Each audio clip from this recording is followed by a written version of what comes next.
আসসালামাইকুম ভিউয়ার্স, আপনারা সবাই কেমন আছেন? আশা করি ভালো আছেন। আমি একজন লেবানন প্রবাসী। আর এটা আমাদের রুম, আর এটা উপরে ওঠার জায়গা, আর এখানে কৃষি করার জায়গা। অবশ্যই বাড়ির রুমের সাথে এরকম যদি আঙ্গিনায় মাটি থাকে, আর কয়েকদিন পর আমরা এখানে কৃষি করব। আর এখনও লেবানন মোটামুটি ঠান্ডাই আছে, তো এখন গাছ লাগালে মারা যাইব। তো আজকে রোদ রয়েছে, মিষ্টি রোদ, যা বাংলাদেশের তুলনায় তো কিছুই না। বাংলাদেশে তো আরও অনেক তাপমাত্রা থাকে। এখানে আমরা কৃষি করব। এই জায়গাটা সুন্দর, মোটামুটি টমেটো, কাঁচামরিচ, ধনিয়া পাতা, বাংলাদেশি যা যা হয় আর কি। মনে করেন আমরা তো সচরাচর বাংলাদেশি সবজি পাই না বিদেশের মাটিতে, তো এখানে নিজেরা করার চেষ্টা করি। আর ভালো লাগে, নিজের করা সবজি খাইতে ভালো লাগে।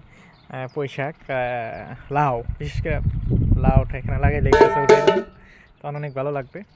আর এগুলো তো জাইতুন, পাহাড়ি এলাকা আমরা যেখানে থাকি, লেবাননটাই পাহাড়।